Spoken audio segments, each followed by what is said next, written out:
देश के समस्त सम्मानित जनता, खासकर विशेषकर निषाद स्वजाति समाज को मैं नमस्कार प्रणाम। मैं ध्रुवलाल साहनी, राष्ट्रीय महासचिव, निषाद चैरिटी संस्था, समाज सेवी, देशभक्त।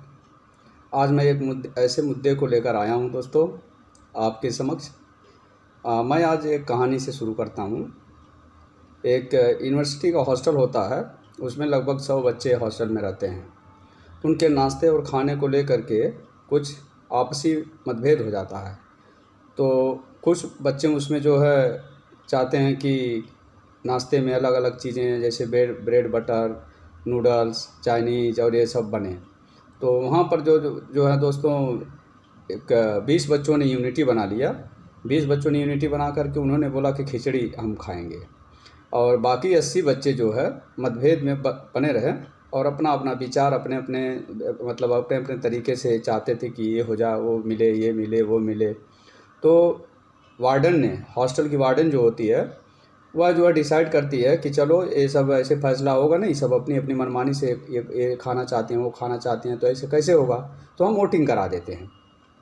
वोटिंग के दौरान जो 20 बच्चे जो दोस्तों संगठित थे, एकत्र थे, एक विचारधारा से चल रहे थे और अपने हक के लिए जो है सोच रहे थे कि हमारी ही जीत हो, तो वह जो है 20 बच्चों ने वोटिंग किया खिचड़ी के लिए, और बाकी 80 बच्चे जो बचे उसमें से जो है 18 बच्चों ने डोसे का वोटिंग किया, 16 बच्चों ने पराठों के लिए वोटिंग किया, 14 बच्चों ने रोटी के लिए, रोटी और दूध के लिए ये जो है वोटिंग किया, 12 बच्चों ने ब्रेड और बटर के लिए वोटिंग किया, 10 बच्चों ने नूडल्स के लिए वोटिंग किया और 10 बच्चों ने पूड़ी भाजी के लिए वोटिंग किया। अंततः जो है रिजल्ट जो है, ये 80 बच्चे जो है बट गए अलग अलग चॉइस में, और 20 बच्चे जो संगठित थे, वो जो अपना विचार बना लिए थे, एक विचार बना लिए थे और एक ही मन से जो है 20 बच्चों ने खिचड़ी ये कर दिया, खिचड़ी को वोट डाल दिया। तो यहाँ दोस्तों अंततः रिजल्ट जो आया, ये 20 बच्चों की विजय हुए। वह वोटिंग ज़्यादा थी 20 बच्चे, और ये लोग हो गए 18, 16, 14, 12, 10, 10, तो ये लोग हार गए। तो उन 80 बच्चों को अब पूरा साल उन 20 बच्चों को जो खिचड़ी चुना था, खिचड़ी खाना पड़ा। तो यही है हमारे निषाद समाज, पूरे भारत में निषाद समाज, स्वजाति समाज जो है उस यही हाल हमारे निषाद स्वजाति बंधुओं का है, निषाद समाज का है कि 20% जो है ये जो सवर्ण लोग हैं उस पर 80% ओबीसी SC ST पर राज कर रहे हैं, क्योंकि ये SC ST OBC 80% जो है अलग अलग तरीक़ों से, अलग अलग रास्ते में, अलग अलग विचारधारा में, अलग अलग एजेंडों पर बटे हुए हैं और उनकी गुलामी भी कर रहे हैं। तो ये है दोस्तों, हम ये कहानी इसलिए लेकर आए हैं कि जैसे अभी एक VIP पार्टी के सुप्रीमो और बिहार सरकार में मत्स्य एवं पशुपालन विभाग में कैबिनेट मंत्री माननीय सम्माननीय सन ऑफ मल्ला माननीय श्री मुकेश सहनी जी बनारस आए थे। 25 जुलाई को वीरांगना फूलन देवी जो पूर्व सांसद थी और विश्व की चौथी क्रांतिकारी महिला हैं, उन्हें आयरन लेडी के नाम से भी जाना जाता है, आयरन लेडी के नाम से ख्याति प्राप्त है उनको। तो उनकी शहादत दिवस के लिए 25 जुलाई को माननीय सन ऑफ मल्ला मुकेश सहनी जी आए बनारस एयरपोर्ट पर। उन्होंने 18 मंडलों में वीरांगना फूलन देवी का मूर्ति स्थापना करने का प्लान था और उनके शहादत दिवस को मनाने का प्लान था।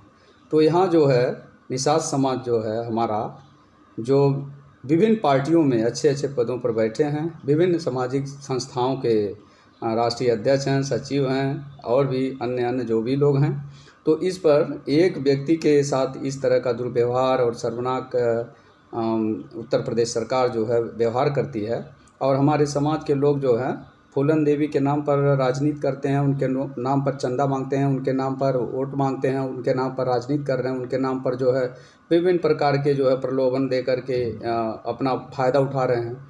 लेकिन जब यह माननीय श्री मुकेश सहनी जी ने जो कदम उठाया वो काबिल तारीफ़ है। मैं उनके इस कदम को सैल्यूट करता हूं, और वह जो है अपने समाज के लिए और अपने जो भी धरोहर हैं, इतिहास हैं, अपने महापुरुष हैं, उनके सम्मान के लिए कम से कम उन्होंने तो 18 मूर्तियां बनवाई और वो काबिल तारीफ़ है। और उनको स्थापना करने के लिए जो है वो इतनी हिम्मत दिखाए और शहादत दिवस मनाने का इतना उन्होंने हिम्मत दिखाया। और जैसा कि उन्होंने उत्तर प्रदेश विधानसभा चुनाव 2022 में चुनाव लड़ने का प्लान किया है, तो उनके हर सामाजिक काम को जितना सराहा जाए उतना कम है। लेकिन हमारे समाज के जो लोग हैं, जो नेता लोग हैं, एमएलए हैं, एमपी हैं, सांसद हैं, मंत्री हैं, लेकिन इन लोगों को इतनी शर्म नहीं आई कि कम से कम एक आवाज़ उठाई जाए इस चीज़ को लेकर के कि भाई मूर्ति क्यों नहीं लगनी चाहिए और क्यों शहादत दिवस नहीं मनाना चाहिए। बहुत सारे लोग तो ऐसे हैं जो शहादत दिवस मनाने ही नहीं सामने आए डर के मारे, लेकिन इतनी हिम्मत माननीय श्री मुकेश सहनी ने जो दिखाया, वह एयरपोर्ट पर आए और उनको नज़रबंद कर लिया गया। यह शर्मनाक है, निंदनीय है। लेकिन हमारे समाज के लोग जो है इतने सब बेशरम और इतने डरपोक और उनके नाम पर राजनीति, फूलन देवी के नाम पर राजनीति करने वाले, उनको शर्म नहीं आई कि कम से कम एक बार आवाज़ तो उठानी चाहिए कि ये गलत हो रहा है, यह निंदनीय है, यह उचित नहीं है। लेकिन सब के सब अब तमाशा देखते रहे और कहीं न कहीं ये ईर्ष्या है, एक दूसरे का जलन है। इससे समाज हमारा समाज निषाद समाज आगे नहीं बढ़ेगा और इससे हमारा समाज जो है हमेशा पीछे ही रहेगा। तो वही कहानी है, 80% हो कर के भी हम जो है अलग अलग चीज़ों में, अलग अलग मतभेदों में, ईर्ष्याओं में जी रहे हैं, चल रहे हैं। इससे हमारे समाज का विकास नहीं होगा, वो खिचड़ी ही खानी पड़ेगी सबको। और खिचड़ी खा रहे हैं लोग अपने अपने स्तर से, स्वार्थी और मतलबी हो गए हैं सब ये नेता लोग। तो समाज के लिए कोई काम नहीं कर रहा है, किसी के लिए मान सम्मान के लिए, किसी के अधिकार के लिए और इतिहास के और महापुरुषों के लिए कोई उनको चिंता नहीं है। बस खाली दिखावा है, चंदा लेना है और उनके नाम पर राजनीति करनी है।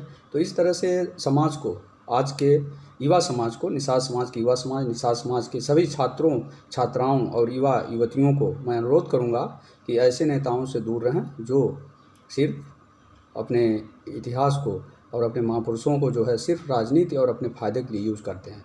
जो व्यक्ति समाज के लिए काम करना चाहता है, जो व्यक्ति जो है अपने समाज को आगे ले जाना चाहता है, जो व्यक्ति अपने समाज के लिए लड़ाई लड़ रहा है, जो मान सम्मान के लिए, अपने अधिकार के लिए जो है आगे आ रहा है, उसको सपोर्ट करें। जय हिंद, जय भारत, जय निषाद, जय वीआईपी।